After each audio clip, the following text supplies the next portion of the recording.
안녕하세요, 달콩이 분들 별콩입니다. 오늘은 부처님 오신 날로 또 모두가 좋아하는 휴무일이죠.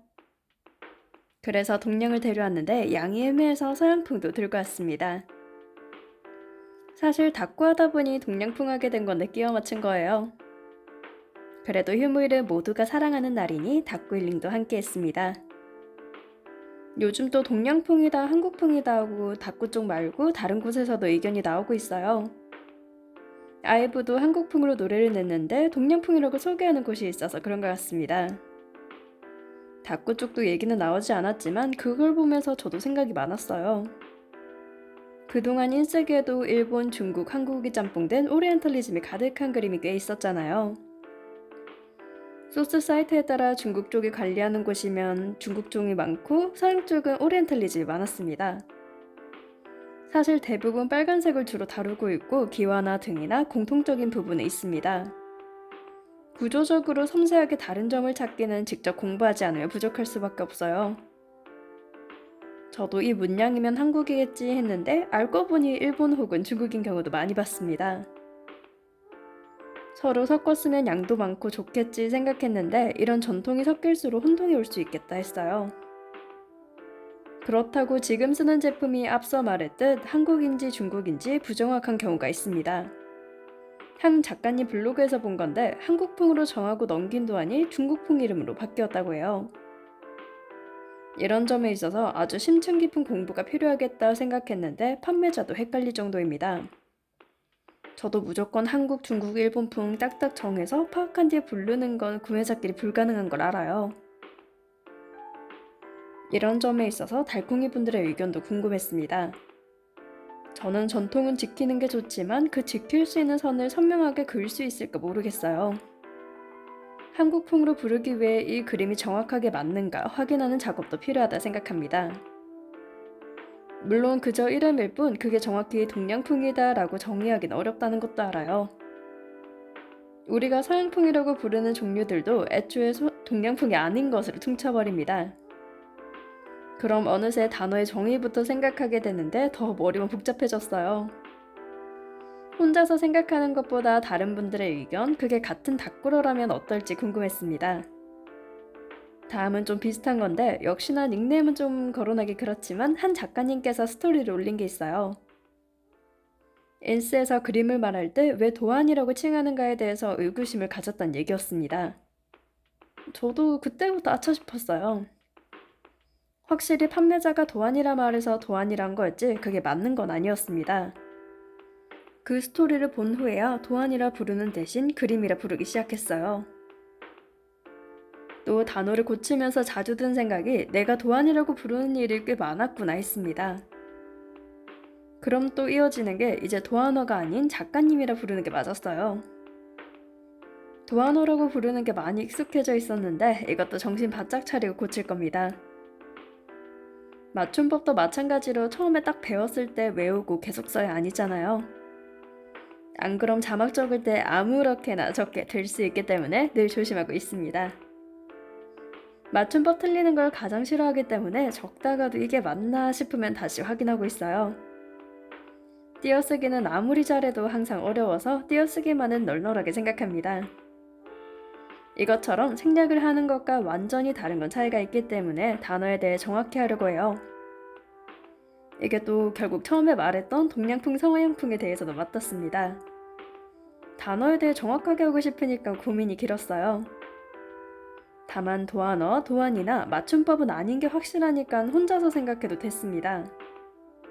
근데 동양풍, 서양풍은 늘 고민이었어요.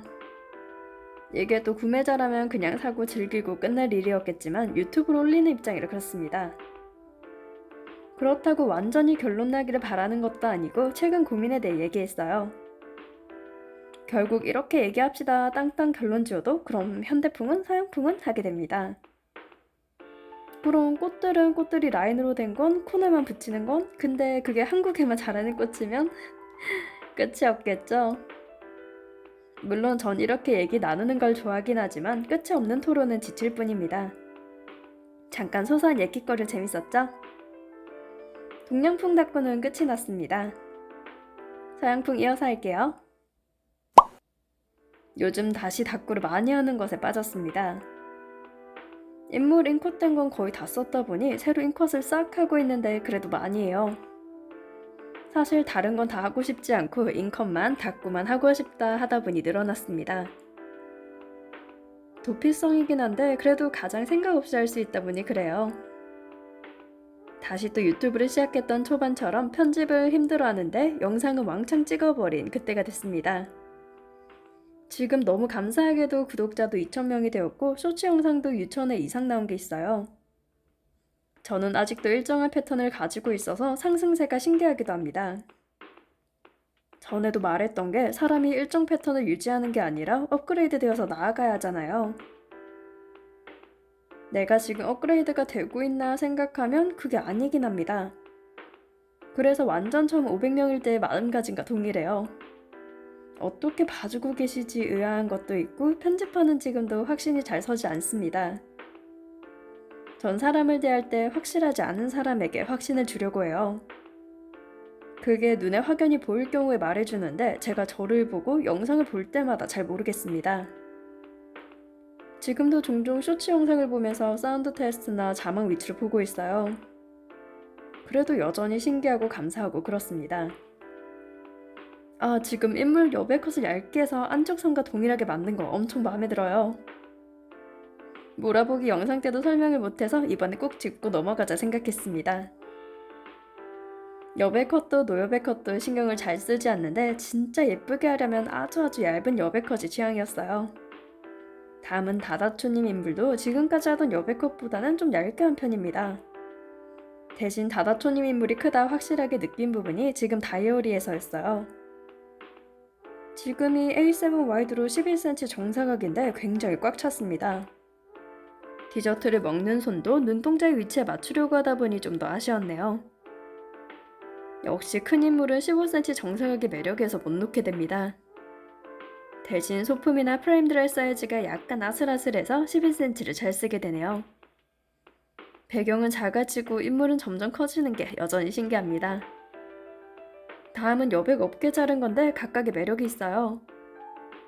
무엇보다 여백 어깨 자르면 날개를 달아도 자연스럽다는 점에서 장점이 큽니다. 배경으로 인스를 3장만 붙였는데 프레임까지 둘러버리니 또 꽉 차버렸네요. 가장 뿌듯해지는 프레임 정리입니다. 하다가 무인스를 지나치게 안 써서 방치되었으니까 위로 올렸어요. 얼굴만 안 가려지게 조심하고 나머지는 빼곡하게 채웠습니다. 확실히 무인스가 파스텔 색깔 위에선 잘 보여요. 주변에 둘러 액자 느낌으로 만들었습니다. 바로크 형식 프레임들이 마음에 들긴 하는데 아주 시강이라 못 썼어요. 붙이면 배경에 있는 게 잘 안 보이는데 그렇다고 안 채우면 허전합니다. 가장 가성비 좋은 까노니미스 쓰고 채우는 게 답이에요. 다음은 소품들을 겹쳐 배경으로 만들었습니다. 가장 처음으로 붙인 톱니바퀴가 들어있는 인스는 톱니바퀴를 못 자르겠더라고요.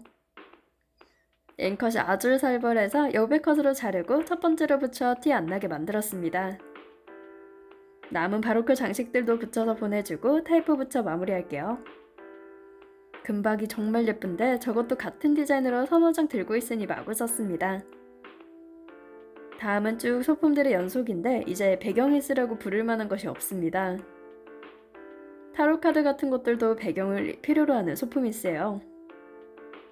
그래서 중앙에 최대한 모아버리고 두꺼운 프레임으로 가려버리고 있습니다. 그게 아니면 배경지나 떡매를 활용해도 좋겠지만 풀테이프가 좀 귀찮잖아요. 남는 여백은 소품 또는 나비 또는 타이프가 큰 역할이 될 겁니다. 여기서 인물이 쓰는 투명인스라 이용지 그대로 두고 풀테이프로 붙였어요. 프레임이 아주 화려하고 예쁩니다. 오늘은 동서양으로 잔뜩 꾸며보는 시간을 가졌어요. 영상 시청해주신 달콩이분들 좋아요와 구독 감사합니다. 지금까지 별콩이었습니다.